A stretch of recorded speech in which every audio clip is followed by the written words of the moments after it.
They found him curled in the rain, a shadow among shadows, shivering against the splintered porch of a house that had long forgotten laughter. His fur was matted with mud and water, and the scent of something burned clung to him like a second skin. I remember thinking that he looked like a ghost of something once proud, now reduced to trembling vigilance. The storm above drummed quietly on the tin roof, a steady rhythm that seemed to echo the hollow pulse of the world he had lost. This story will break you, and then rebuild you, not with sudden miracles, but with the quiet weight of love and trust being rediscovered, one fragile step at a time. Like, share, and tell us where in the world you are watching from today. I first saw him that evening as I returned from the hospital, my coat soaked through, the baby asleep in my arms tucked tightly against my chest. The street was nearly empty, save for the occasional drip of water from the sagging eaves above and the low groan of a distant car engine. He was there, lying low, ears flicked back, eyes glowing faintly with a wary light. At first, I thought he might bolt at the sight of me, as most dogs do when survival has taught them that humans can be unpredictable. But he didn't. He simply watched, a tense stillness that made the air around him feel heavier. The porch was narrow, its wood slick and rotting, and he had pressed himself into the corner where the wall met the steps. His paws were dirty, cracked, and one was bent at an angle that suggested a long-ago injury that never fully healed. I didn't move closer at first. I didn't want to scare him. Something in the way he held himself, though, spoke louder than any bark could. It said, "I am here. I survived. But do not come too close." The baby stirred in my arms, small fingers curling against my coat, soft breaths fogging the damp air. He turned his head just slightly, eyes squinting as if trying to measure whether the smell of warmth and life carried risk or promise. For a moment, I wondered if he would simply vanish into the shadows. But he stayed, ears twitching, head tilted, body coiled like a spring ready to release. I remember the rain was fine, almost imperceptible, but it soaked everything it touched, leaving a slick sheen across the worn wood. I stepped slowly onto the porch, careful not to make a sound. The dog didn't flinch, but his eyes followed my every movement. There was a raw intelligence there, a kind of knowledge that spoke of years lived in quiet observation, of nights spent awake and alert, of dangers faced alone. My heart thumped unevenly, not out of fear, but out of recognition. This wasn't just any dog. He was a survivor, and somehow he had been waiting. The porch smelled faintly of smoke and old rainwater. I knelt down, keeping the baby pressed to my chest, and tried to match his gaze without seeming threatening.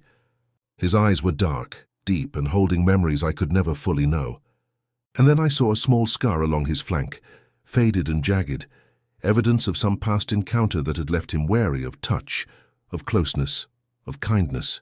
Yet despite the wariness, there was also a glimmer of something else. Curiosity, something fragile and new, poking through the layers of hurt. The baby stirred again, tiny hands brushing the edge of my coat. The sound was soft, nearly drowned by the rain, but it was enough. The German shepherd's head lifted slightly, ears perking just a fraction. He leaned into the corner, as if assessing whether this small, warm creature posed a threat or perhaps offered something entirely unexpected: trust. I did not reach for him. I could not. There was an unspoken rule, one that whispered through the air between us. This would have to be his choice. Always his choice. I held the baby tighter and let the quiet stretch between us. The rain tapped steadily. The baby's breath came in soft puffs, and the dog remained motionless, a sentinel in the storm. Minutes passed, or maybe hours. Time had no shape out there on the porch. Every movement felt like an eternity. I watched his chest rise and fall, slow, deliberate, a rhythm built from patience and pain. And then the baby did something I could not have anticipated. His tiny hand reached out, stretching against the fabric of my coat, and brushed the tips of the dog's fur. The German shepherd froze, muscles locked, eyes widening. For a heartbeat, the world held its breath. And then, ever so slowly, he inched forward, sniffing, cautious, uncertain. I did not move. I could not. The baby's soft cooing filled the spaces between the raindrops, fragile and insistent, a sound that seemed to reach across the divide between human and dog. And in that moment, I realized the first crack had appeared in his armor. The dog's nose hovered over the baby's small fingers, whiskers brushing the soft skin. He inhaled deeply, nostrils flaring, ears flicking to catch any sign of threat. There was none. Only warmth, only the quiet promise of life, unjudged and undemanding. Slowly he lowered his head, a hesitant bow until his muzzle rested gently against the baby's hand. It was not a gesture of surrender nor of weakness. It was a careful, deliberate offering, a trust extended tentatively, as if he were testing the boundaries of something he had long believed lost. The rain continued, relentless, washing over everything, but I hardly noticed. My heart swelled with an ache I had long carried, memories of loss and neglect, of times when care had been withheld or abandoned. And yet, here was a being, scared and wary, willing to risk something entirely new for the tiniest of lives.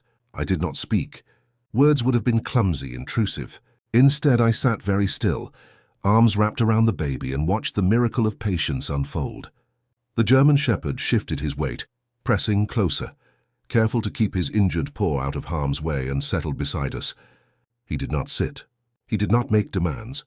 He simply existed, fully present, a sentinel born from hardship, now quietly drawn to life and innocence. The sky grew darker, shadows pooling at the edges of the porch. The baby's small eyes fluttered, half closed in sleep, and the dog remained vigilant but calm, a presence that spoke louder than any human voice. I felt the first stirrings of something I had thought long dead of hope. Not loud, not triumphant, quiet, fragile, and entirely real. Hours later, when the rain finally eased, the dog still had not left. Not even a step. He lay there, a living monument to survival and the quiet power of trust. And I knew in the deepest part of me that this was only the beginning. That porch, the rain, the soft warmth of the baby were threads woven together into a fragile tapestry of redemption, one that we would walk slowly, painfully, beautifully, together. And in that silence I understood the unspoken truth. Some connections are meant to find each other, even in the most broken places. The storm passed. The porch glistened with wet reflections of the dim streetlights, and still he remained.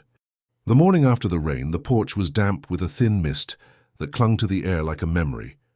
The German shepherd had not moved, not even when the first light of day spilled weakly through the clouds. I stepped outside slowly, the baby cradled against my chest, and felt the chill seep through my coat. His eyes followed me, wide and watchful, but there was no tension this time, only careful observation. I wanted to reach out to brush my hand along his back, but I remembered the lesson of yesterday. Trust is not demanded. It is earned slowly, step by step, in silence and patience. As I knelt to adjust the baby's blanket, I noticed the details I had missed the night before. The faint scar along the dog's flank was more pronounced in the pale light, jagged and slightly raised. His paw, the one that bent awkwardly, left a small impression in the damp wood. And his eyes. There was a depth there that told a story I could not yet read, a story written in shadows and silence. I had arrived at this street a stranger, carrying the fragile warmth of a child who had no words yet, but somehow that child had spoken a language older than any human voice, and the dog had heard it. I could see now that this connection was not fleeting. Something had drawn him here to this forgotten porch, this damp corner of the world, and it was more than coincidence. I remembered the faint smell of smoke clinging to his fur, the acrid tang that hinted at fire, at loss, at survival. It nagged at the edges of my mind, teasing me with possibilities I was not ready to name. I crouched closer, keeping the baby safe, and studied him. His breathing was steady, though shallow, as if each inhale measured the weight of what he had endured. The first memory came unbidden, like a shadow brushing the corner of my consciousness. A burned house, charred wood and ash drifting like snow. I saw him there, a younger version of himself perhaps, standing among the ruins with ears pricked and eyes wide. I imagined him moving through smoke-filled corridors, finding corners to hide in, avoiding danger that smelled of heat and fear. The scar on his flank might have come from that day, a falling beam, a stray ember, a human who had meant well but could not save him. The baby stirred, and I felt the warmth of his tiny hand against my chest, a heartbeat I could hold on to. And I realized that the dog's story and the baby's presence were beginning to entwine, though neither fully understood it yet. The child's innocence had awakened something in the German shepherd, something dormant beneath layers of pain and vigilance. He was no longer just a survivor. He was a witness beginning to trust, beginning to remember that not all of the world was in danger and loss. I spoke softly, not to the dog but to myself. "You've been through too much," I whispered. "But maybe there's still a chance." My voice was fragile, almost carried away by the morning mist, but I felt it reach him in some imperceptible way. He lifted his head slightly, nostrils flaring as he caught my scent and the scent of the baby, a delicate mixture of milk, warmth, and life. And then he lay down again, chin resting on his paws, eyes never leaving the baby, never leaving me. The day unfolded slowly. I brought water and a bit of dry food from my home, placing it a careful distance from him, and watched. He approached only when I stepped back, sniffing, circling, cautious but drawn by necessity and perhaps curiosity. Every movement was deliberate, measured, an intricate dance of trust. And all the while I wondered how he had come to this point, how a dog so proud, so aware, so alive, could have ended up here, alone and wary, in the shadow of a porch that smelled of rain and ruin. As he ate, I allowed my mind to drift through fragments of memory that might belong to him. A leash abandoned in a muddy yard, a neighbor's shout carried on the wind, the sound of someone being too late or too tired to care, collars left behind at shelters, the faint echo of barking, not in joy but in warning, a call to protect territory that was no longer safe. I pictured him running through narrow streets, shadowed alleys, past empty buildings, each step a calculation, each sniffing a map of the dangers that had marked him. And yet through it all there was a dignity that could not be stripped away. Even in pain, even in fear, he moved with a rhythm that suggested he had once belonged somewhere, to someone who had perhaps loved him, however briefly. That glimmer of a past life hung over him like a half-forgotten song, one that only the heart could remember. The baby yawned and shifted, soft arms stretching against my chest and the dog's ears flicked. He was aware of every small detail, every tiny movement, and I realized then that his world was built on observation, on careful cataloguing of those he deemed safe or dangerous. And now, in the presence of this fragile human, he was beginning to redefine those parameters. There was no sudden leap of faith here, no dramatic gesture. It was small, an inch forward, a sniff, a pause, but it was real. The morning light grew warmer, filtering weakly through the mist. Shadows of the porch railings stretched long across the damp wood, and the dog lay in the space where shadow met light, a living bridge between past and present. I could not tell what he remembered, what he had endured, but I could see that he was beginning to choose presence over retreat, trust over fear, life over lingering in the shadows. I knelt beside him, close enough for him to feel my presence, but not close enough to crowd him. My hand hovered uncertain over his back. He did not flinch. He did not move. He simply remained, a sentinel, waiting for something he could not name but recognized as important. The baby's small fingers brushed against my coat again, and the dog's head tilted slightly, nostrils flaring.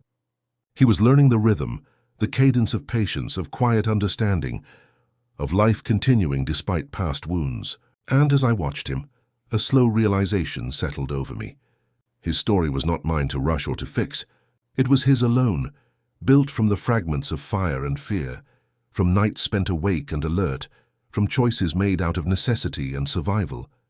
But I could witness it, I could honor it, and in doing so, I might help guide the next step, not by commanding, not by forcing, but simply by being present, by letting him see that some humans could be gentle, could be steady, could be silent witnesses to survival. Even in that quiet, even in the soft mist of the morning, I understood that he would never forget. Every scar, every cautious breath, every glance in the shadows carried memory.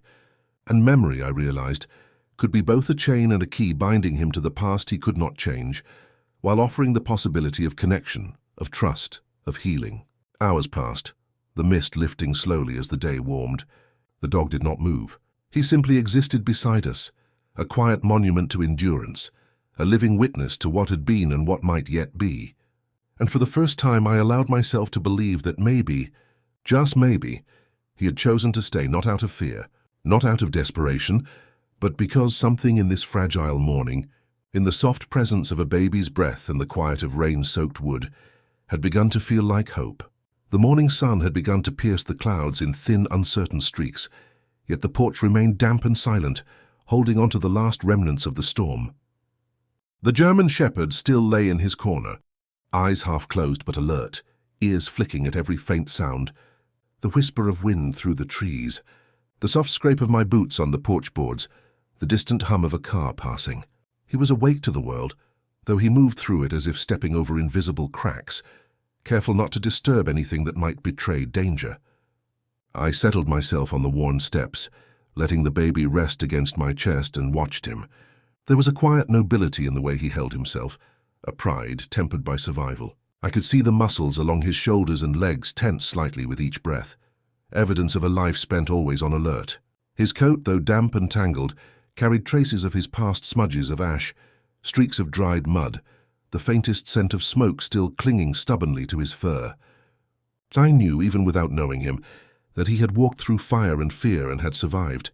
The memory came to me unbidden, like a fragment of someone else's dream that had been stitched into his body. A narrow alleyway, flames licking the edges of a crumbling house, a family running too late, shouting, crying.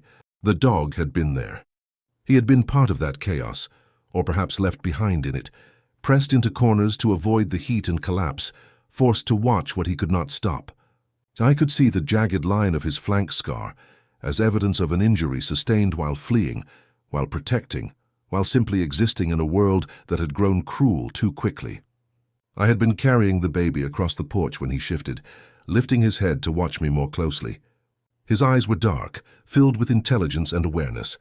I felt as if he were reading my intentions, measuring my movements, cataloging everything. And I realized that he must have once belonged somewhere, once had someone, because even in his wariness, there was an expectation, a sense that humans could be trusted, or at least understood, even if not completely believed. I remembered the baby stirring in my arms, soft fingers curling into my coat. The movement was small, barely more than a twitch, but it carried a weight that I could not ignore. The German shepherd's ears pricked, and his body shifted slightly, closer but still careful, bridging a distance measured in inches and emotion. He was drawn to this fragile human, not by necessity, not by hunger or survival alone, but by some instinct that I could not name. There was a recognition there, a quiet pull between two beings whose pasts had been marked by absence and fear. I began to notice more of the subtle signs of his history. His paws bore scars and rough patches, hardened by years of walking on unforgiving surfaces. One shoulder was slightly lower than the other, evidence of an old injury, perhaps one that had healed poorly. His eyes, dark as they were, held the memory of countless nights awake, listening, guarding, waiting. And yet beneath the caution, I could see the faintest glimmer of longing for something he had lost and could not yet name. The air was cool, carrying the scent of damp wood, wet leaves, and something faintly metallic, blood perhaps, long dried but never forgotten. I wondered how long he had been out here, wandering streets or alleys that I could not see, surviving on scraps, instincts, and memories.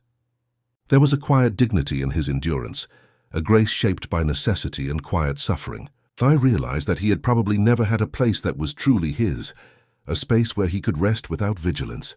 And now here on this rain-soaked porch, he was testing the possibility of safety. The baby yawned softly, a small exhalation that seemed to resonate through the space between us. The German shepherd's nose twitched as he inhaled the scent of warmth and life, and then he inched forward slightly, shifting his weight. It was a small motion, almost imperceptible, but it carried a significance that I could feel in my chest, the first deliberate act of trust. He was choosing to remain in the presence of the living, to acknowledge that not all encounters ended in fear. I began to piece together more of what his life might have been. Perhaps he had lived with a family once, perhaps he had been a companion to a child, running barefoot across yards, ears flopping in the wind. Or perhaps he had been abandoned, left to navigate the streets alone, facing dangers that no dog should endure. The scars on his body, the careful way he observed everything, the patience in his movements, they all spoke of a life carved from both love and neglect, protection and peril. I remembered the way his eyes followed the baby, how they softened ever so slightly when the child's hand brushed against my coat. There was a connection forming, tentative and delicate yet undeniable. The baby's innocence was drawing him out of the shadows, reminding him that the world could still offer warmth, even if only in fragments. And I realized that this bond, fragile as it was, might be the key to the next chapter of his life. Not rescue, not salvation in grand gestures, but quiet redemption through trust, through shared presence, through the gentle rhythm of daily life. The sun climbed higher, filtering through the clouds in muted beams that illuminated the porch in slanted gold. Shadows stretched across the damp boards, highlighting the contrast between light and dark, past and present. The dog's breathing was steady now, more relaxed, though his head remained lifted, ears alert. He was learning the rhythm of this new environment, discovering that it could be safe, that humans could be gentle, that small lives, tiny fingers, soft breaths, warm hearts could be bridges back to a world he had long feared lost. I began to speak softly, telling him about nothing in particular, words floating on the air like leaves caught in a stream. "You've been through so much," I whispered, "but maybe it's not too late." He shifted slightly, nostrils flaring, ears flicking, but he stayed. And I understood then that patience would not only be necessary, it would be sacred. Every inch of trust had to be earned, every heartbeat acknowledged, every scar respected. I studied the subtle signs of his past further. The faint clink of a collar tag missing, the faint musky scent of old alleys, the hardened pads of his paws that told of miles walked without reprieve. And yet, there was still life in his eyes, a spark that could not be extinguished. It was as if the world had tried to teach him fear, and he had learned it well, but he had also learned resilience, endurance, and quietly, hope. The baby stirred again, small fingers brushing the edge of the blanket. The dog's head tilted slightly, nostrils flaring as he took in the scent of warmth, of life, of trust beginning to form. He shifted closer, cautious yet deliberate, and lay down beside us. Not on us, not pressing, but present, a sentinel, a witness, a survivor choosing to be here. And in that quiet, I realized the first soft edges of a bond were forming, one that would carry us both forward through the days to come, through the slow unfolding of healing, through the unspoken understanding that some connections, once found, could never be forgotten. The day had settled into a kind of quiet monotony, the rain long gone but leaving the air thick with moisture and the faint smell of wet earth. The German shepherd remained on the porch, though now he moved with slightly more ease, stretching his legs, shaking water from his fur, and occasionally lifting his head to glance at the baby. The first morning had been about observation, the second was about tentative acknowledgement. And today, I realized, the baby would speak to him in a language neither of us could fully understand. I settled onto the steps. The baby cradled close and allowed my eyes to follow him as he shifted, circling the porch in careful loops. There was an elegance to his movements, a rhythm shaped by years of survival.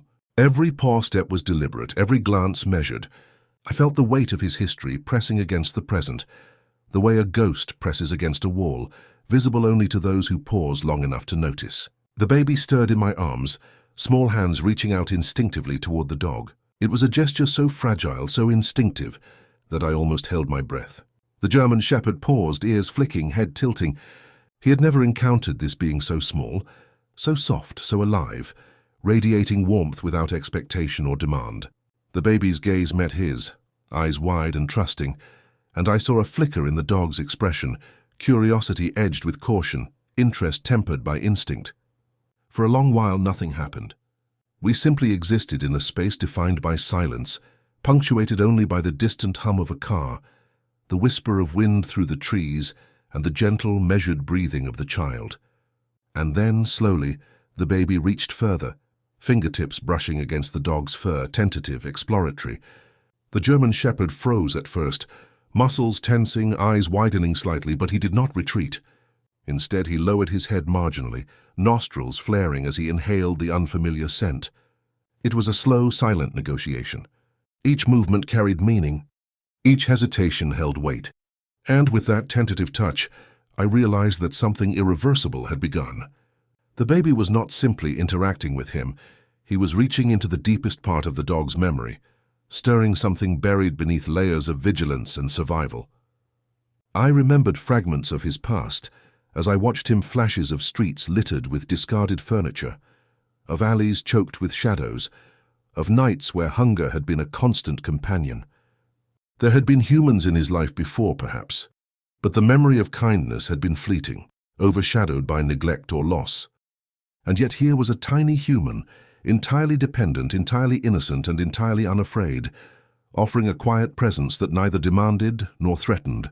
The dog's breathing shifted subtly, slow and careful, He lowered himself to the damp boards, keeping his body close to the porch yet leaving space between us. It was a gesture of acknowledgement, a silent permission. The baby's hand reached again, brushing the side of his neck. The German shepherd tensed, then exhaled slowly, a small deliberate release of tension that felt like the first word in a conversation neither of us could speak. I kept my voice low, barely above a whisper, speaking more to myself than to him. "It's okay," I said. "He won't hurt you." "He's learning." The words hung in the misty morning air, almost swallowed by the soft light, but they seemed to find their way to him. His eyes shifted, focusing briefly on me, then returning to the baby, as if seeking assurance before continuing this silent exchange. Minutes stretched into an hour, and still the dog did not leave. He moved slightly closer when the baby shifted, allowing a gentle brush of fur against small exploring fingers. There was no rush, no dramatic leap of trust, only the quiet calculus of experience meeting innocence. Each small touch, each shared glance, each moment of proximity was a brick in the foundation of something fragile and enduring. I began to notice the subtle ways he was learning to read us. His ears flicked in anticipation of movement. His eyes tracked the baby's gestures, assessing intent and response. I saw the faintest wag of his tail when the child pressed a hand against his side, tentative but real. He was discovering in small increments that not all touch brought pain, that not all humans abandoned or harmed, that sometimes presence alone could be enough. The afternoon light shifted, turning the porch a muted gold. Shadows stretched across the boards, falling over the dog's fur and the baby's blanket alike. And still he remained, a sentinel now softened by curiosity and the faint stirrings of trust.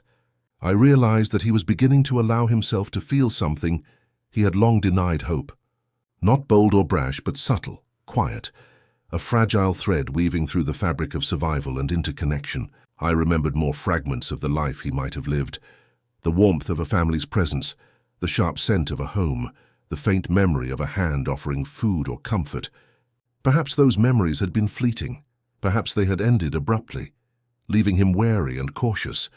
But in the presence of this child, I could see him revisiting those echoes, testing the notion that comfort and protection could coexist with vigilance.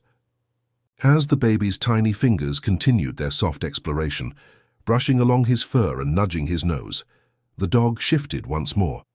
He lowered his head to the baby's level, nose almost touching the small hand. It was not a gesture of dominance or submission. It was a gesture of recognition, of silent communication, of an understanding that something precious was unfolding. I felt a tightening in my chest, the kind that comes when witnessing the slow unspooling of trust, the gradual opening of a heart hardened by life. Even in his quiet movements, the German shepherd spoke volumes. Every flick of his ears, every shift of weight, every inhalation and exhalation told a story of survival, of loss, of tentative acceptance. And with each story told without words, the baby responded instinctively, reaching, touching, offering warmth and life without hesitation or fear. By late afternoon, the bond had begun to settle into a rhythm. The dog lay beside the baby, eyes half closed, head resting lightly near the blanket, alert yet calm. He was learning that this small presence carried no threat, only steady warmth, only life, only the slow promise of connection. And in that quiet companionship, I could feel the first threads of redemption weaving through the air, not loud or dramatic, but subtle, persistent, and deeply moving. I sat back, holding the baby, watching the scene unfold. The porch, once a place of isolation and damp decay, had become a space of careful communion. Rain and shadows had receded, leaving light that glimmered off the dog's fur and the child's soft skin. And in that light, I realized that this was only the beginning of a long, slow journey, a journey in which trust would be built brick by brick, touch by touch, breath by breath. The evening crept in quietly, and the dog remained a steadfast presence beside us, witnessing the slow miracle of connection. There were no sudden leaps, no dramatic gestures, no overt displays of affection, only the quiet, persistent unfolding of understanding. And in that understanding, I began to see what had been missing in both their lives: their presence, patience, and the gentle acknowledgement that some bonds are forged not in words, but in quiet, shared existence. The days settled into a rhythm that felt both fragile and sacred. The German shepherd no longer merely occupied the corner of the porch. He began to move within it, adjusting his position to remain closer to the baby without pressing too hard, respecting boundaries he did not yet fully understand.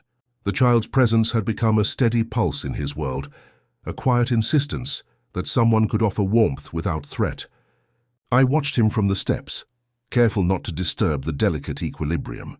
His movements were deliberate, graceful in their caution, and each glance at the baby was measured. He had not yet approached directly with trust, but he lingered nearer, circling the porch like a guardian, a sentinel whose vigilance had softened, if only slightly, under the influence of innocence. The baby's hands reached out instinctively, brushing the dog's fur, tugging lightly at the edges of his coat. At first, the dog had flinched at each touch, muscles tightening in anticipation of pain or conflict. But now he allowed the contact, leaning into the motions just enough to acknowledge the touch without moving away. I could see in the smallest shifts of his weight that he was learning, that his instincts were slowly realigning to include not just survival, but recognition of something tender and unthreatening. I began to remember glimpses of his past that might explain these careful calculations. A narrow yard fenced with thin wire, a voice calling too late, too harshly, nights spent beneath porches or in abandoned alleys, listening to the world from a distance, never fully part of it, collars left behind at shelters, meals taken hastily, affection glimpsed only in fragments before being pulled away. Each scar, each hardened muscle, each cautious glance was a testimony to those long-ago hardships. Yet the baby's presence had begun to rewrite the margins of those memories, a soft counterpoint to the pain etched in fur and muscle. He shifted position again, lowering his chest and resting his head on his front paws while keeping eyes locked on the baby. There was a subtle acceptance here, a quiet acknowledgement of something that had not existed in his world for a long time, not absolute, not permanent, but tangible, in the immediate moment. The baby, sensing this, reached again, small fingers brushing his snout. The dog did not pull away. Instead, he inhaled slowly, nostrils flaring, allowing the gesture to exist without fear. I spoke softly, words barely above a whisper. "It's okay. He's learning." And I realized that the words were as much for myself as for him. A quiet affirmation that patience would be the only path forward for both of them. I could feel the tension in my chest ease slightly, knowing that the fragile bridge between past trauma and present trust was forming, strand by strand. As the morning faded into afternoon, I noticed something new. The dog began to move with intention rather than instinct. Where once his movements were dictated solely by self-preservation, now they were calculated around the baby's actions. If the child shifted in my arms, the dog adjusted his position. If a hand reached toward a blanket, the dog moved slightly closer, a silent presence ready to respond if needed. It was subtle, almost imperceptible, but unmistakable. He was learning the rhythm of care, of quiet protection, of responsibility he had long denied himself. The baby yawned, small eyes squinting, and stretched a hand toward the dog. His fingers brushed along the fur at the back of the neck. The German shepherd exhaled slowly, a deliberate release of tension, and leaned into the contact ever so slightly. It was a movement that held no grandeur, no dramatic gesture, yet it was monumental in its significance. In that small act, he had begun to accept the child's presence as part of his own domain, not a threat to his control or safety, but an element to be honored and observed. I remembered fragments of what his life might have been like before, and I could see how those experiences shaped the way he now approached connection. Perhaps he had known a child before.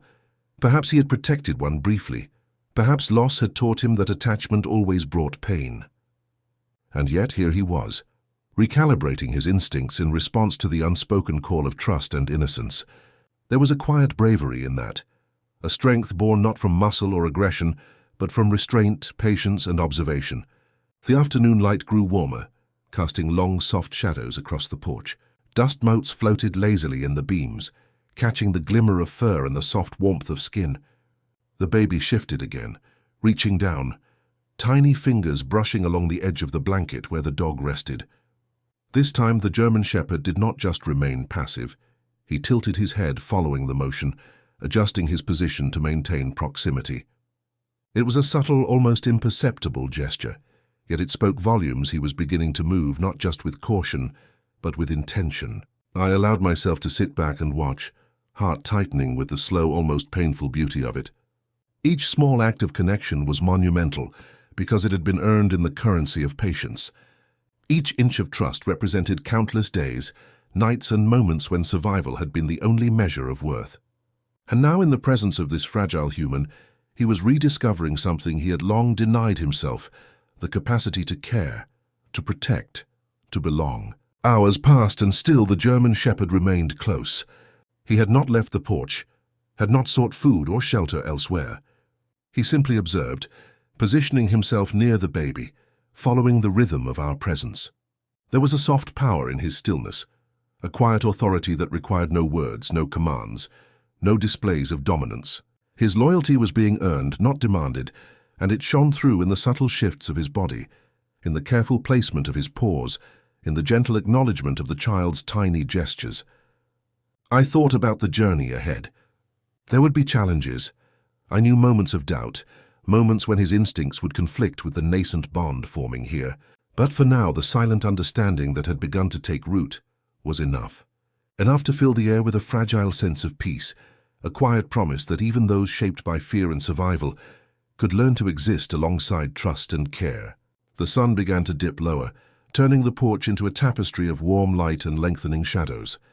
I felt the baby stir again, small fingers brushing against the dog one last time before sleep overtook him. The German shepherd shifted, resting his chin lightly near the baby's blanket, ears alert but relaxed.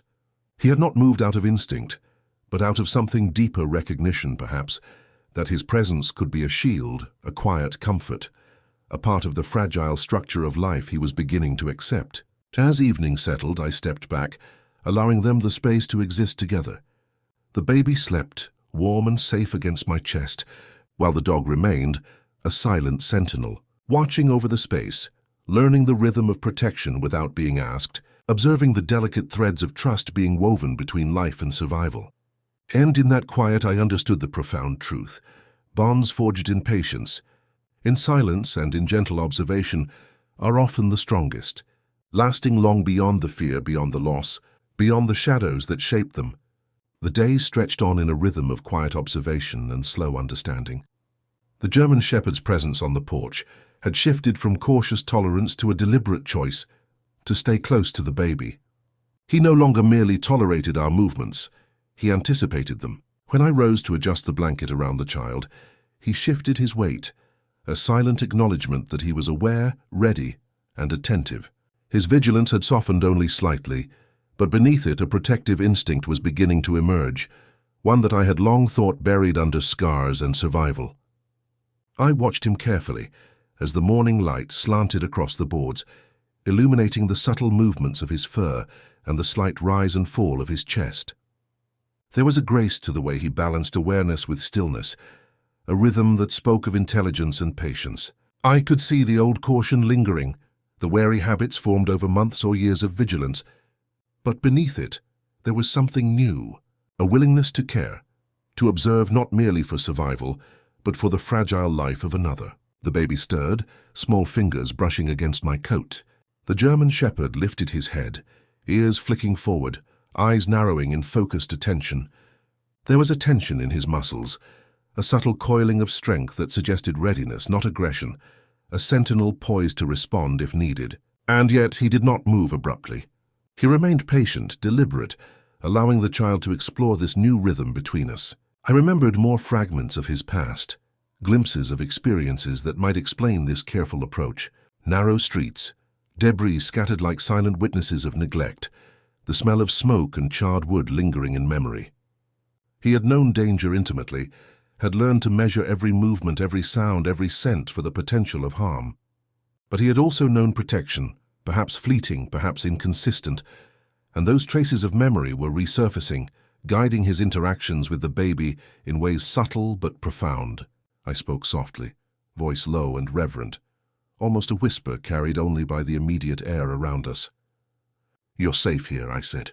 "No one will hurt you." My words were more for myself than him, a quiet affirmation of the fragile trust forming between us. The German shepherd exhaled slowly, nostrils flaring, and in that small gesture, I felt the first real confirmation that he was internalizing the idea of safety, that the baby's presence and my care were beginning to shift his instincts from survival alone toward connection. By afternoon, his movements had taken on a deliberate subtlety. He followed our steps with measured attention, shifting only when the baby shifted, adjusting position not for self-preservation, but in anticipation of need. A blanket dropped near the edge of the porch prompted him to step lightly forward, nudging it with his nose toward the child. A distant sound of an unfamiliar car made his ears twitch, muscles coiling, but his gaze remained tethered to the baby, a protective anchor. I began to realize that he was not merely tolerating this new life, he was beginning to take responsibility for it. The first time I noticed the adult's awareness came quietly. A neighbor passing by remarked on the dog's stillness, the intensity of his gaze, the way he seemed to observe not just us, but the entire environment, weighing every detail. There were no loud barks, no aggression, only a careful, watchful presence that radiated authority, and I could see the change in my own perception as well. The initial fear, the uncertainty, had been replaced by a deep respect tinged with awe, at the way this animal had begun to redefine his purpose. I remembered the evenings spent watching him in silence, the baby asleep, chest rising and falling against my coat, and the German shepherd lying just a few inches away, eyes half closed but always aware. His head would tilt slightly at distant sounds, ears flicking, paws flexing subtly, a readiness that spoke of instinct sharpened by life and now redirected by trust. It was a quiet transformation, invisible to those who did not pause long enough to witness it, but profound in its implications. I began to see the ways he interpreted small gestures, the baby stretching a hand, brushing against my coat or the edge of a blanket, elicited a shift in the dog's posture. He moved to maintain proximity without pressure, positioning himself as a protective barrier, a silent sentinel whose presence communicated more than words could.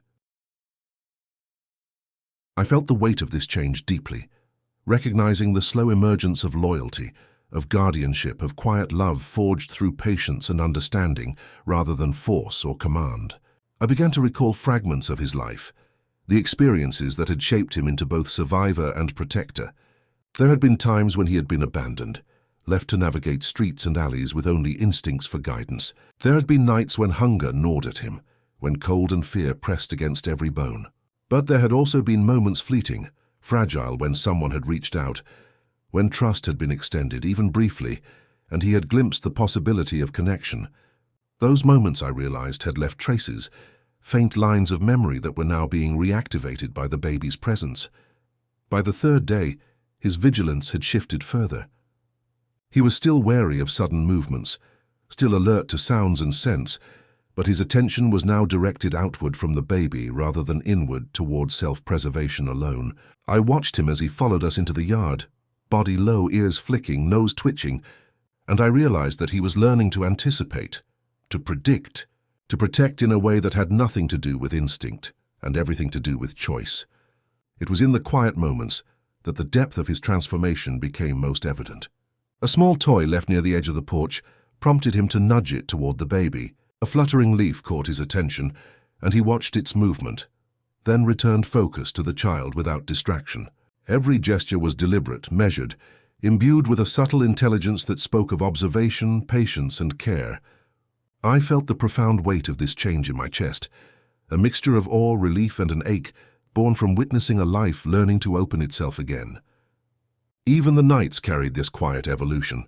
When the baby stirred in sleep, small fingers brushing my coat, the German shepherd would shift closer, nose near the blanket, ears alert but body relaxed. He had begun to accept not just the child's presence, but the responsibility it implied, the unspoken duty of protection and guardianship. And I understood then that this transformation was not sudden, not dramatic, but slow, deliberate, and entirely real, a testament to the power of trust, patience, and connection. By the end of the week, the change was undeniable. The dog moved with a new purpose, no longer merely surviving but existing in relation to the baby's world. His vigilance had been redirected, his instincts refined, his presence now a living embodiment of loyalty and quiet protection. I could see the bond forming, delicate but unbreakable, as if each shared glance, each gentle touch, Each moment of stillness was weaving a thread between their two lives, a thread that promised care, guardianship, and the possibility of healing long denied. And as the sun dipped low, casting long shadows across the porch, I felt a soft weight in my chest, the slow, quiet certainty that something extraordinary was unfolding. The German shepherd lay beside the sleeping child, muscles relaxed, yet every sense alert. In his steady presence, I understood that transformation is never sudden, that trust is never demanded, and that loyalty is not given freely. It is earned, nurtured, and finally chosen. The air had grown cooler, tinged with the faint metallic scent of an approaching storm. The German shepherd remained on the porch, now a familiar presence beside the baby, though still careful, deliberate, alert. Each movement carried a purpose, eyes scanning the edges of the yard, ears flicking at distant sounds, muscles coiled beneath damp fur. It was no longer simply observation, it was the quiet calculation of guardianship, a silent promise to act if danger approached. I carried the baby out to the small yard behind the porch, laying him gently on a blanket. The dog followed, circling slowly before settling nearby, chest lowered, eyes locked on the child. There was a tension in his posture, subtle yet unmistakable, a readiness that was more than instinct. He had begun to understand his role, to see that his presence could alter the world around the baby, that vigilance could protect, that proximity could provide security. The baby reached out, small fingers brushing the edge of the blanket. The dog's head tilted, nostrils flaring slightly, ears forward. He exhaled slowly, muscles relaxing just enough to allow the touch yet remaining poised. It was a delicate balance between calm and alert, trust and readiness, and I realized that he was learning to navigate this new territory with intentionality, with patience, with care. I remembered fragments of his past as I watched him. Dark alleyways strewn with debris, nights spent hidden from unknown dangers, collars lost or abandoned, meals scavenged and hurried. There had been humans, perhaps fleeting kindnesses, perhaps neglect or fear. Those memories shaped his caution, yet beneath them lay a capacity for care that was slowly resurfacing. The baby's innocence was awakening it, guiding him toward a protective instinct that had long lain dormant. The wind picked up slightly, rustling leaves and carrying distant sounds from the street. The dog's ears twitched, eyes narrowing, head lowering just enough to catch every scent and movement. There was a vigilance now, subtle but unwavering, a quiet assessment of potential threats. And yet he remained near the baby, never leaving, never withdrawing, a sentinel who had begun to understand that danger could be measured and met without abandoning connection. I knelt nearby, voice soft and reverent. A whisper carried on the wind. "You're safe," I said. "He's with you!" My words were more a promise to myself than to him, a quiet acknowledgement of the fragile bond forming. The German shepherd exhaled slowly, muscles easing slightly, yet the tension of readiness remained beneath the surface. He had begun to choose protection as an action, not merely a reaction. As the afternoon unfolded, I noticed subtle signs of his growing awareness. A neighbor's dog barked from a distant yard. The German shepherd's head lifted, ears forward, muscles taut for a heartbeat before settling again once he realized no immediate threat existed. It was a careful calibration, a silent negotiation between instinct and the slowly learned understanding that the baby's presence demanded his vigilance, but not constant alarm. I remembered more glimpses of his past, pieces of the life that had shaped him. Perhaps he had once known a child. A brief companionship ended abruptly by neglect, loss, or circumstance. Perhaps he had been abandoned on the streets, forced to survive on caution alone, learning to read every movement and scent for signs of danger. Those experiences had carved caution deep into his muscles and instincts, yet now, in the presence of the baby, they were being reshaped into guardianship, measured patience, and quiet loyalty. The baby stirred, tiny hands brushing against the edge of the blanket. The dog's head lifted immediately, eyes narrowing, ears flicking forward. He rose slightly, muscles coiled, and then exhaled slowly, returning to a careful lie beside the child. His gaze did not waver. It remained tethered to the baby, monitoring every subtle shift in posture, every breath, every movement. I realized that he was beginning to anticipate need, rather than merely respond to potential threats, a small but profound shift in behavior, born of instinct, now tempered by connection. I spoke softly again, voice nearly whispering. "You're learning," I murmured, more to myself than to him. "You're choosing him." His ears twitched, head lifting for the briefest moment as if acknowledging my words, or perhaps the truth they contained. He had begun to understand that protection was no longer abstract. It was tangible, a role he could inhabit and fulfill without fear or hesitation. By late afternoon, subtle patterns had emerged. If the baby shifted, the dog moved to maintain proximity if the wind carried an unfamiliar sound. His body tensed for a heartbeat, then relaxed once the immediate threat was assessed. There was a rhythm developing between them, the child's small gestures shaping the dog's responses, and the dog's presence providing a quiet, constant reassurance that the world, though still uncertain, could be navigated safely. I recalled more memories of what his life might have been, nights spent in cold alleyways scraping for warmth, hunger gnawing at the edges of thought, collars lost to time and neglect, encounters with humans that were fleeting, inconsistent or dangerous. Each fragment of memory explained the caution, the vigilance, the careful measurement of movement. And yet, those same experiences could not suppress the emergence of loyalty and protective instinct, which now unfolded quietly in response to the child's presence. Evening approached, and the sky shifted to muted tones of grey and gold. The German shepherd remained close, a silent shadow beside the baby's blanket. He exhaled slowly, muscles relaxing just enough to show comfort without relinquishing vigilance. I felt the weight of it in my chest, the profound mixture of awe, relief, and grief at witnessing this transformation, subtle but real, cautious but determined. He had begun to take responsibility, not out of instinct alone, but out of choice, guided by the fragile bond that was forming between him and the child. As darkness approached, the first drops of rain began to fall, soft and almost tentative. The dog rose slightly, adjusting his position, ears flicking at the sound. I moved to shield the baby with a light blanket, and he watched intently, body coiled yet calm. There was a silent understanding between us, a shared recognition that protection required presence, vigilance, and patience. No gestures were grand, no displays were dramatic.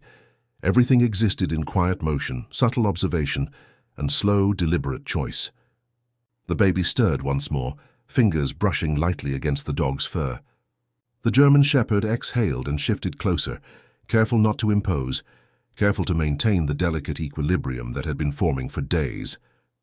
I felt the slow, steady pulse of connection, the invisible thread weaving between them an unspoken promise, a bond forged not in words, but in shared presence and mutual acknowledgement. By nightfall, the dog's transformation was evident in ways that could no longer be denied. He had begun to interpret subtle cues, anticipate needs, and position himself as a guardian, rather than merely a survivor. His body moved with purpose, his gaze remained tethered to the child, and his instincts, once honed solely for survival, had begun to serve protection and care. It was a slow, quiet evolution, invisible to the unobservant eye but profound in its implications, the beginnings of trust, loyalty, and love, forged in silence and patience. The days had grown shorter, and the porch seemed smaller under the dimming light of early evening. Shadows stretched across the boards, elongated and softened by the fading sun, wrapping the German shepherd and the baby in a pool of muted gold. The dog had settled into a rhythm of careful observation and proximity, learning the patterns of the baby's movements, the cadence of my voice, the subtle signals that marked safety and threat. But the world beyond the porch had not slowed. It waited just outside the threshold, unpredictable and unrelenting. The first indication of trouble was subtle. A distant voice, muffled yet distinct, carried on the wind. It was unfamiliar, tinged with authority, speaking with the clipped, impatient tone of someone with power over decisions that were not their own. The German shepherd's ears twitched instantly, body coiling slightly, muscles tense beneath damp fur.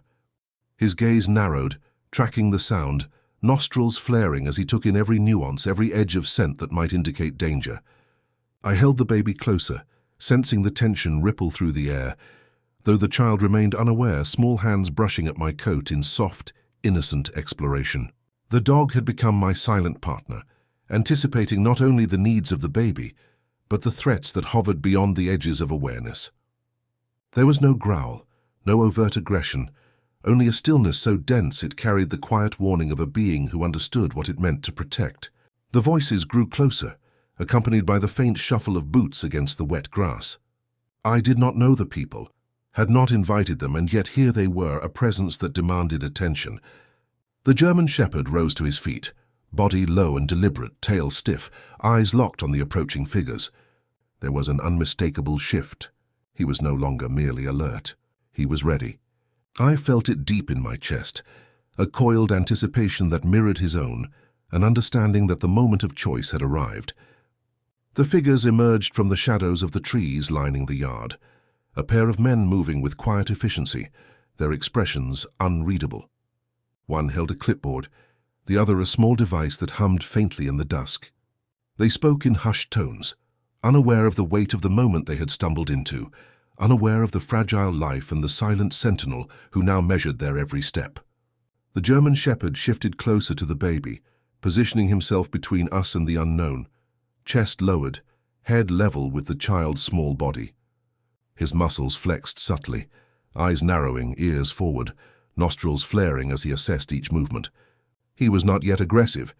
He did not lunge or bark. He was watching, calculating, anticipating. And in that careful balance I saw the culmination of all the patience, all the trust, all the slow teaching of presence and protection that had led us to this moment. I whispered softly, words meant only to tether myself to the calm I sought to maintain.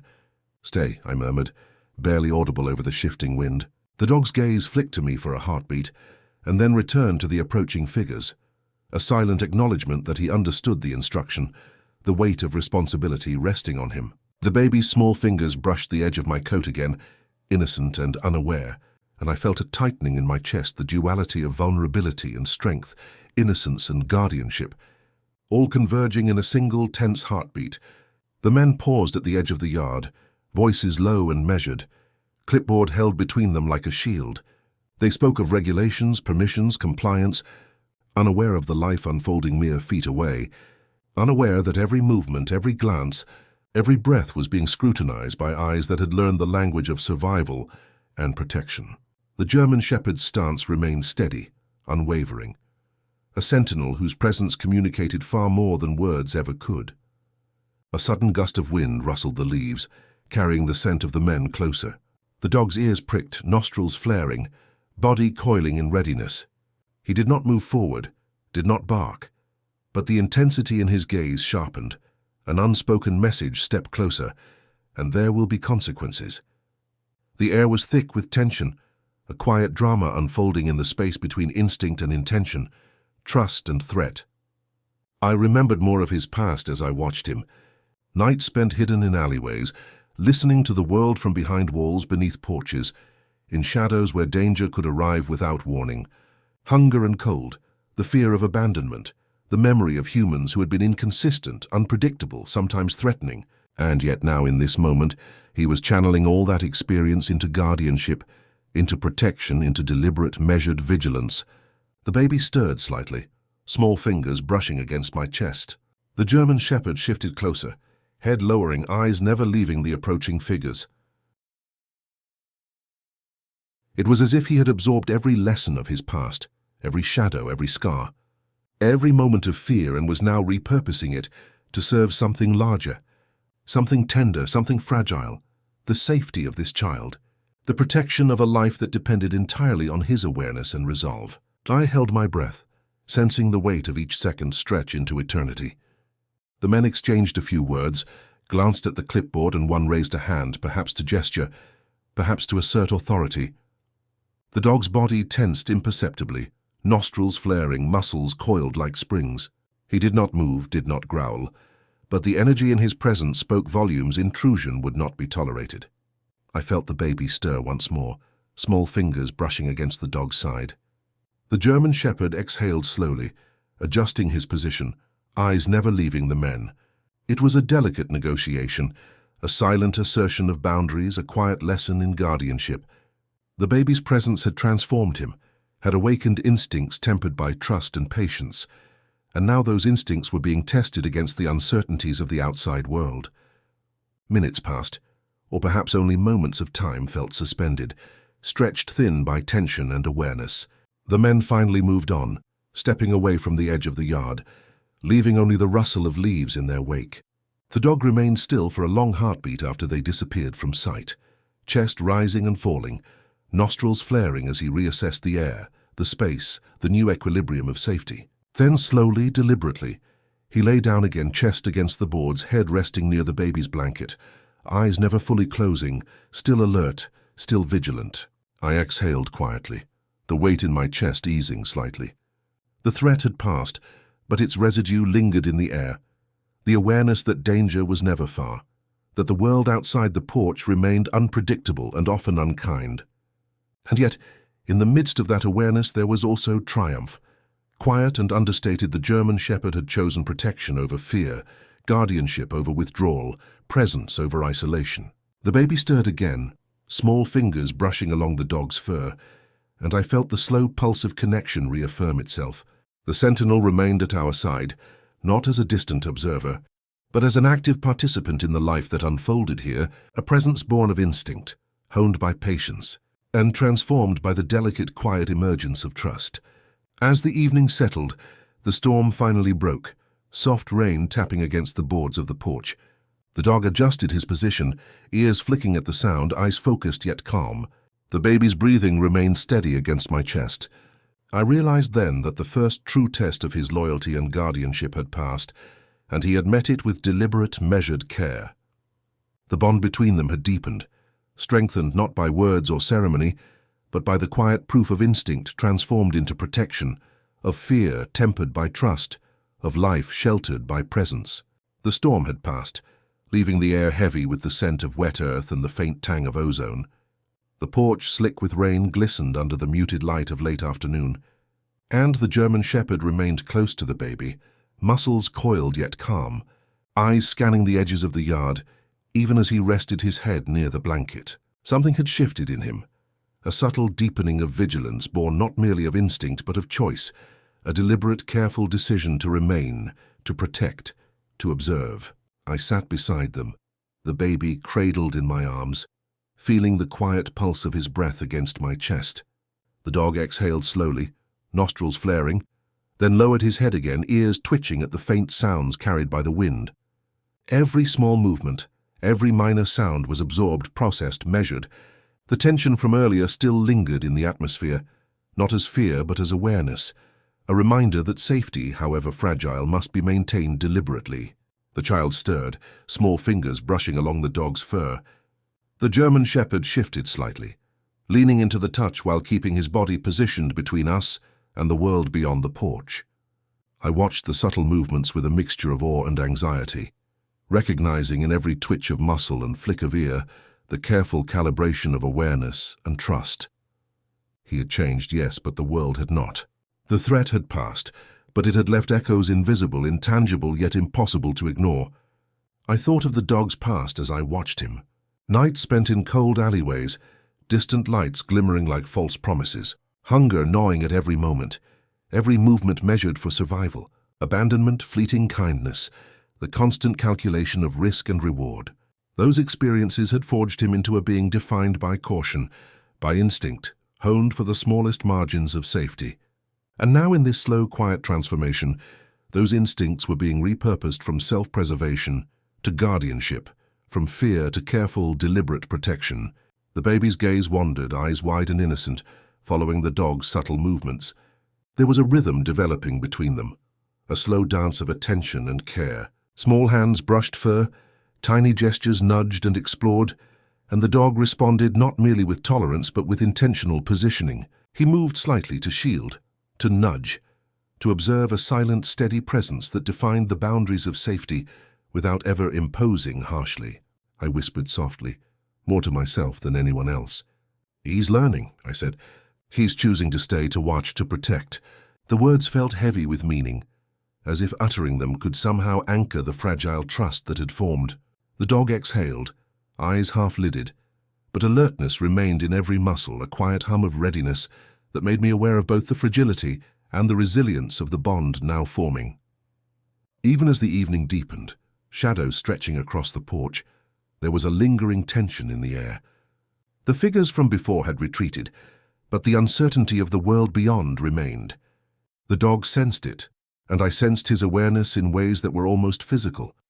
A subtle shift in posture, a careful lifting of his head, a quiet recalibration of the space around him. It was not fear, it was responsibility. Vigilance born from the bond we had nurtured, the fragile trust between child and protector. I recalled moments from earlier days, when his presence had been tentative, cautious, reactive. How far he had come even in these short days was remarkable. The shift was subtle, almost imperceptible to anyone not paying attention, but for those who watched closely it was profound. He had begun to anticipate rather than react, to measure rather than withdraw, to exist not merely as a survivor, but as a guardian. And the baby, unaware of the complexities unfolding, was the catalyst, the gentle force reshaping instincts hardened by experience into something purposeful and protective. The storm's aftermath carried with it a quiet melancholy. Leaves littered the yard, boards slick with water, and the air was heavy with the memory of tension. I thought about how the dog processed it all, not as a single moment of threat, but as a series of small cues, each requiring attention, each demanding a decision.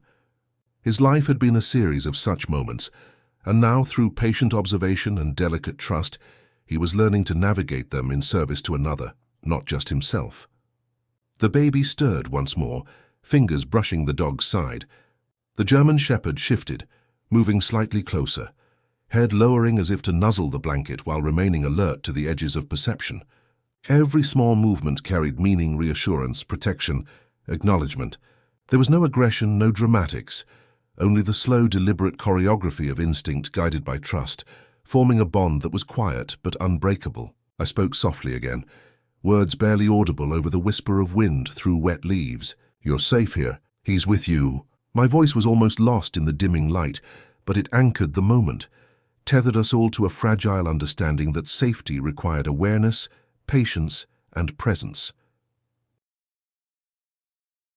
The dog exhaled, body relaxing fractionally, yet tension remained.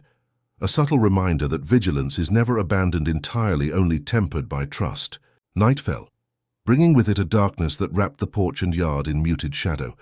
The dog remained alert but calm, chest against the boards, head near the blanket, ears flicking at distant sounds. Every sound, every scent, every subtle shift in the air registered in his awareness, a silent catalogue of potential danger, weighed against the fragility of trust that had been cultivated over days. It was a quiet test, ongoing, of patience, instinct, and loyalty. The baby, now asleep against my chest, murmured softly in dreams, tiny hands brushing the dog's fur. He exhaled slowly, head lowering in a gesture of quiet guardianship, a sentinel in the night. I felt the weight of the transformation fully, then the evolution of instinct from self-preservation to protection. The emergence of choice where fear had once dominated, the slow, deliberate unfolding of loyalty and trust. I remembered his past once more, nights filled with uncertainty, moments of fleeting human contact, the ever-present shadow of abandonment. And now here he was, transformed in small, deliberate increments, existing not merely to survive but to protect, to observe, to honor the fragile life that had found him as much as he had found it. The bond was no longer tentative. It was quietly profound, anchored in presence, attention, and slow, deliberate choice. Even in the lingering shadows, the dog's quiet vigilance was a comfort, a subtle but undeniable declaration that whatever the world might bring, he would remain. He had chosen guardianship over retreat, presence over isolation, care over indifference. And in that choice, in that quiet decision made without fanfare or words, I felt a sense of awe, a fragile hope, and a profound respect for the life that had endured so much only to emerge capable of tenderness and protection.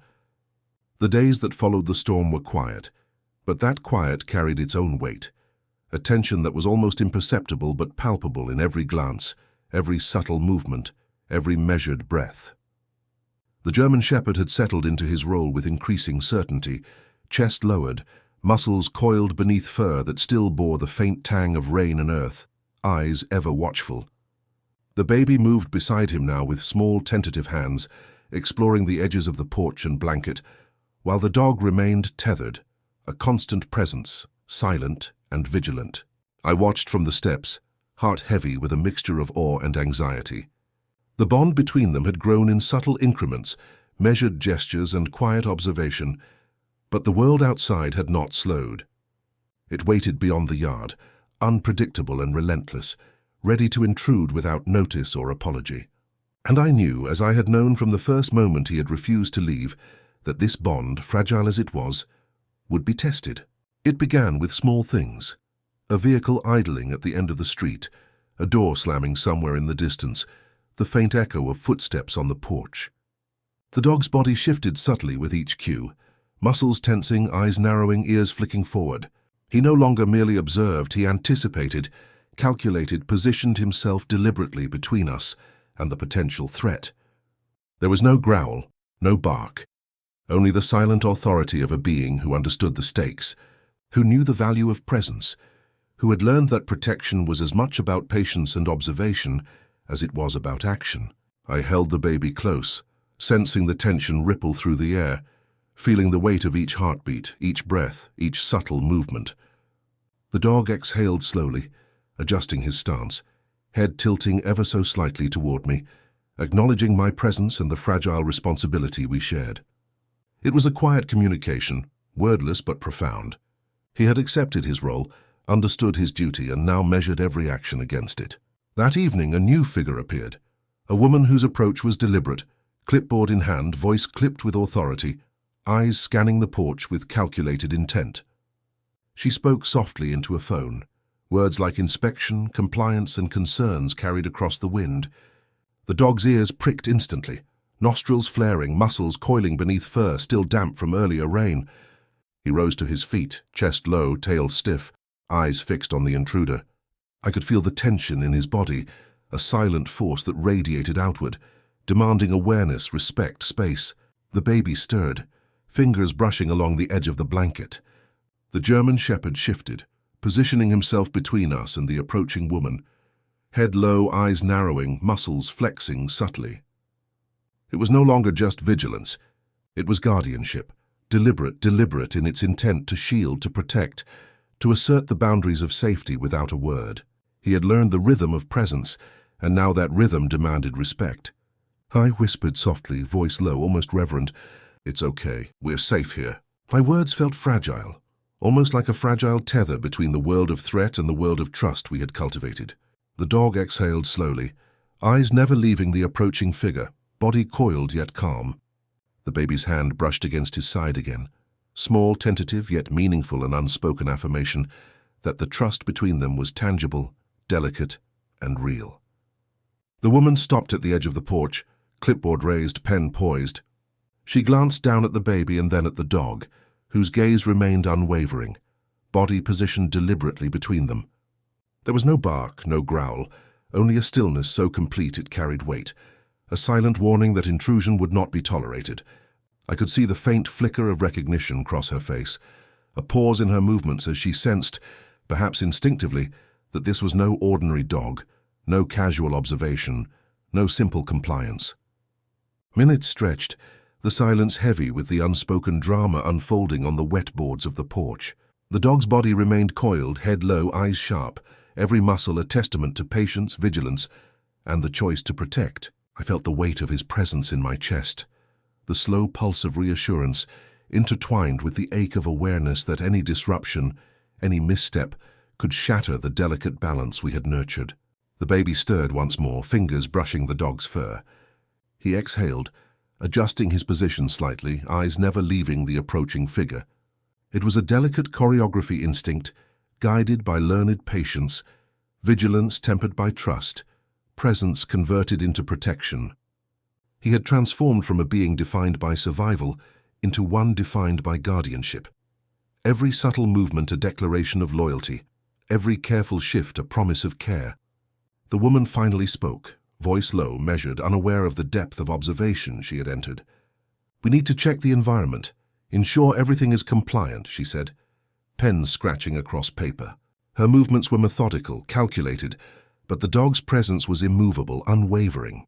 She glanced again at the baby, who remained calm in my arms, and then at the dog, whose body radiated quiet authority. For a moment, the tension seemed almost unbearable, a fragile equilibrium that could collapse at any misstep.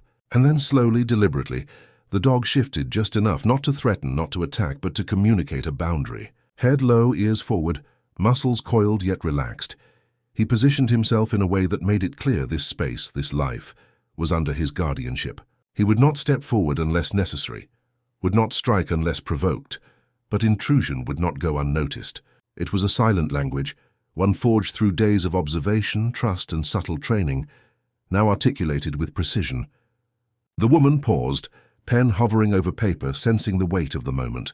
The baby's small fingers brushed the dog's fur again, a tactile connection that seemed to anchor the fragile trust between them.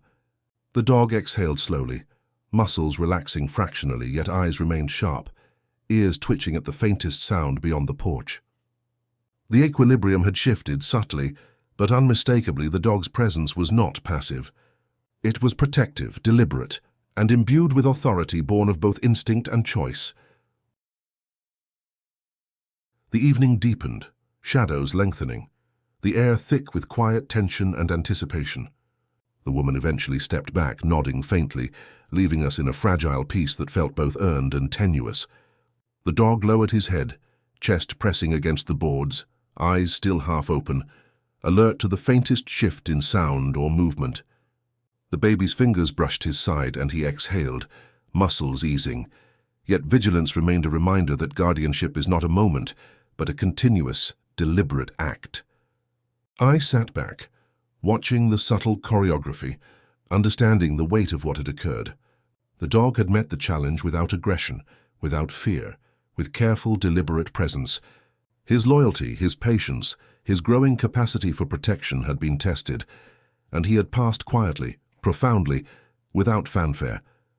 The bond between him and the baby had been reaffirmed, deepened, strengthened, and yet the world remained unpredictable, and the lessons of vigilance would continue, slow, steady, and deliberate. As the night settled, stars faintly glimmering through breaks in the clouds, I felt a quiet sense of awe. The dog rested near the baby's blanket, chest lowered, head lightly touching the soft fabric.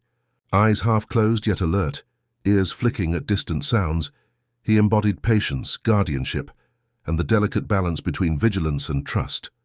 In that moment, I understood that the path ahead would demand more tests, more decisions and more silent, deliberate choices, but I also understood, profoundly, that he had embraced his role fully, quietly and without hesitation. The following morning arrived cloaked in mist, soft grey light filtering through the trees and settling on the wet boards of the porch.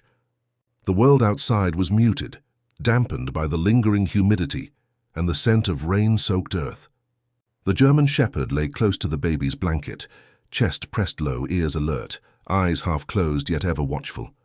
The rhythm between them had deepened further, each gesture and breath a careful note in a slow, delicate symphony of trust. I watched them from the doorway, my chest tight with the anticipation of what might come. The previous day's encounter had left a subtle tension that neither the baby nor the dog could fully articulate, yet both had adjusted, had absorbed, had recalibrated. The dog's vigilance had sharpened, no longer a passive awareness but a deliberate, protective measure. His instincts, once guided by fear alone, now directed him toward guardianship, toward presence, patience, and the careful calculation of threat. The sound of distant voices reached us again, low and measured, carrying the faint but unmistakable weight of authority. My chest tightened as I recognized the tone, clipped and unyielding, speaking of inspections, compliance, and decisions not yet made. The German shepherd's ears flicked, head rising slightly, muscles coiling beneath fur damp with morning dew. He was ready. He had been tested before, and he had learned. Now the world was asking him to act in a moment that was not just a test but a demand.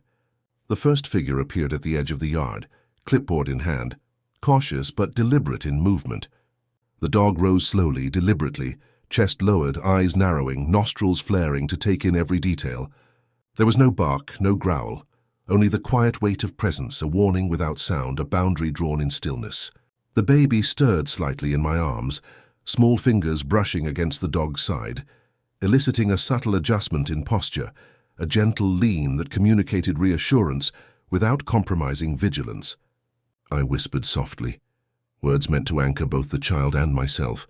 "We're safe," I said.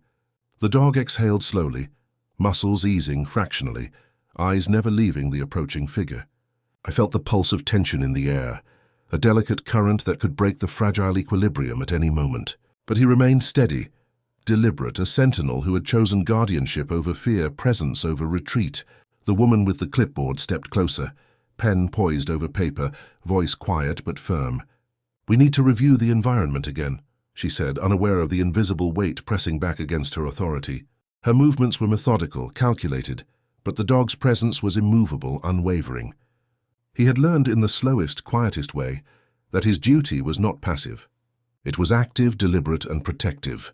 The dog shifted slightly, coiling but not lunging, chest low, head tilting to better measure the space between us and the approaching figure. Every movement carried meaning, an assertion of boundaries, a careful balance of restraint and authority, a silent declaration that intrusion would not go unnoticed. The baby's fingers brushed along his fur, tiny gestures of trust reinforcing the invisible bond that had formed, a bond now tested in ways both subtle and profound. I could feel the weight of his presence in my chest, a quiet force that demanded acknowledgement and respect. The woman paused, pen hovering over paper, sensing the intensity though not fully understanding its origin. The dog exhaled, lowering his head slightly but remaining coiled, eyes sharp, ears flicking at the faintest sounds beyond the yard. There was no aggression, no unnecessary display, only deliberate guardianship, patience honed over days of observation, trust, and subtle guidance. I held the baby tighter, sensing the shift in tension, the potential for a moment that could redefine everything. The dog's body was taut with readiness, but his gaze remained tethered to the child, to the fragile life he had chosen to protect. The air was heavy, laden with anticipation, the quiet drama unfolding without words, without sound, in the deliberate language of presence, patience, and instinct, guided by trust. The woman finally took a cautious step back, recognizing, perhaps instinctively, the limits of her intrusion. Her eyes lingered on the dog, and then on the baby, as though acknowledging silently that this bond, fragile and unspoken, was not to be breached lightly. She marked something on her clipboard, then retreated slowly, leaving us in a tentative peace that felt earned yet precarious.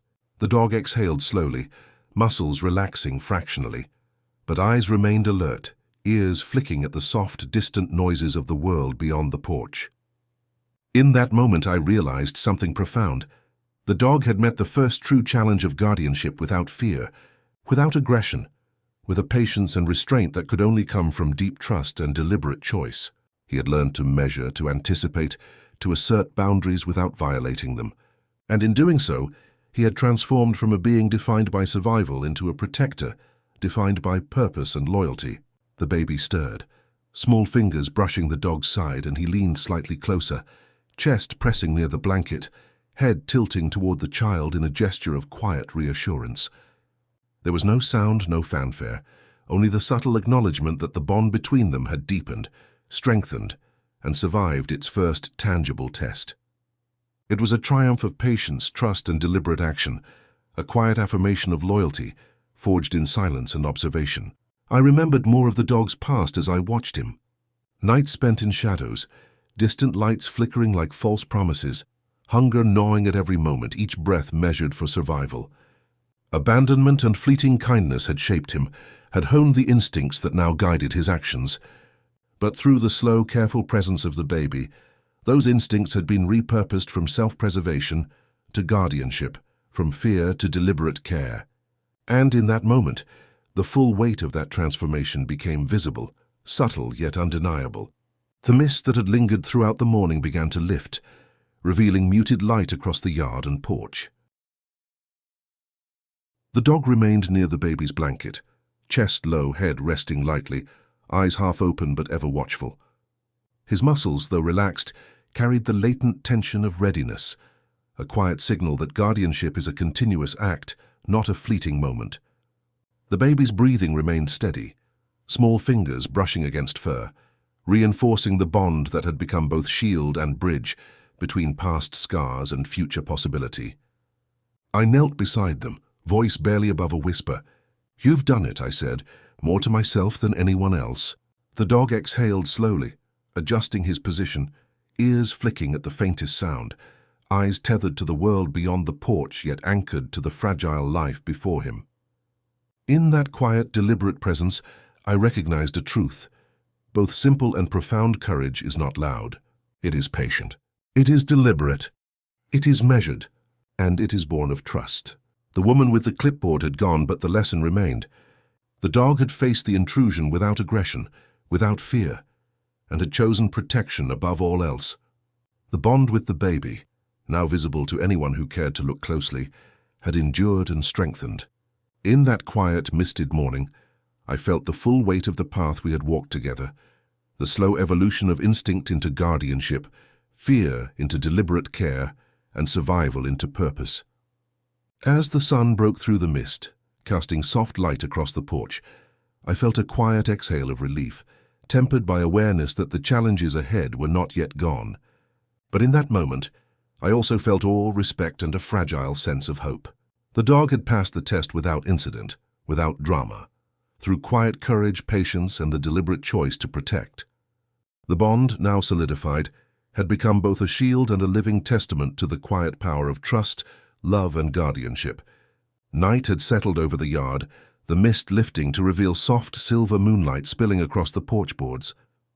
The air was still, heavy with the remnants of the day's tension, yet wrapped now in a fragile peace. The German shepherd lay close to the baby's blanket, chest pressed low, head resting lightly against the edges of fabric warmed by small, tentative breaths. His eyes half closed, flicked occasionally toward distant sounds, ears twitching at the faintest echo of movement. Yet there was a calm now that had not existed before, a slow, deliberate serenity born of trust and purpose. I watched from the doorway, the baby sleeping softly in my arms, chest rising and falling in a quiet rhythm. The weight of the day's trials, of threats and intrusions, seemed to hang in the air like a memory, palpable but dissipating. The dog had remained steadfast, unflinching, patient, and protective. And in that steadfastness, in that quiet guardianship, the fragile bond between child and dog had reached its quiet apex, a connection forged through patience, observation, and the deliberate choice to care.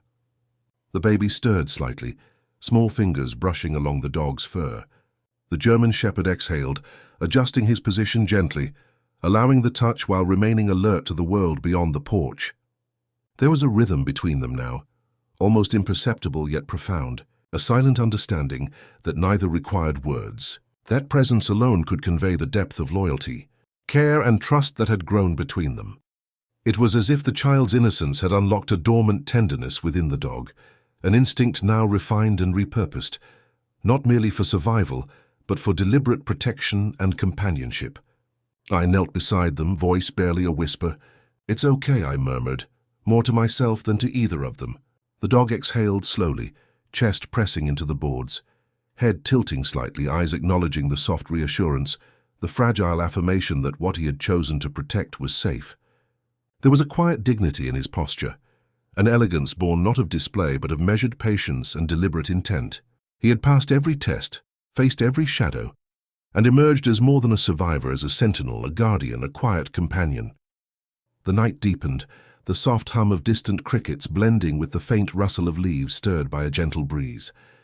The baby's breathing remained steady, small hands occasionally brushing along the dog's fur. I could feel the slow heartbeat of trust pulsing between them, a delicate rhythm that had been built over days of quiet observation, patient presence, and subtle guidance. Each gesture reinforced the bond of a nuzzle, a tilt of the head, a gentle lean, and each carried a weight that words could never capture. I thought back to the dog's past, nights spent in shadows, cold alleyways, hunger gnawing at every hour, humans who had been inconsistent, unreliable, sometimes frightening. Those experiences had shaped him, forged his instincts, honed his caution and vigilance. And yet, in the presence of the child, those instincts had been reshaped, refined into guardianship, protection, and deliberate care. The evolution had been subtle, almost imperceptible to the untrained eye, but profound in its implications. Survival had transformed into loyalty, fear into trust, instinct into deliberate choice. The porch was silent, save for the faint murmur of the baby's breathing and the rhythmic exhalations of the German shepherd. The tension of the day, the echoes of threats faced, had faded into a quiet vigilance, a steady awareness that life beyond this small, Rain Street sanctuary was unpredictable, yet manageable through presence and care. The dog remained alert, but not anxious, patient yet responsive. A sentinel shaped by experience but softened by trust, a protector who had chosen to embrace his role fully. I brushed my hand gently along the baby's back, feeling the soft warmth, the fragile vulnerability, the quiet resilience. The dog shifted slightly, chest pressing closer, head tilting as if to feel the tiny vibrations of breath, a silent affirmation of his role as guardian. There was no drama, no grandeur, only the slow, deliberate intimacy of trust established and honored, a bond articulated through presence, patience, and subtle unspoken gestures. As I sat there, I realized the full weight of the transformation. The dog, once wary, reactive, shaped only by survival and caution, had chosen guardianship over retreat, presence over withdrawal, care over indifference. The baby, unaware of the complexity, had offered a catalyst, small touches, quiet breaths, unspoken trust that had reshaped instincts hardened by experience into deliberate acts of protection and care. It was redemption, not in grand displays or dramatic gestures, but in quiet, measured, patient presence. The night deepened further, and a soft rain began to fall again, light and delicate.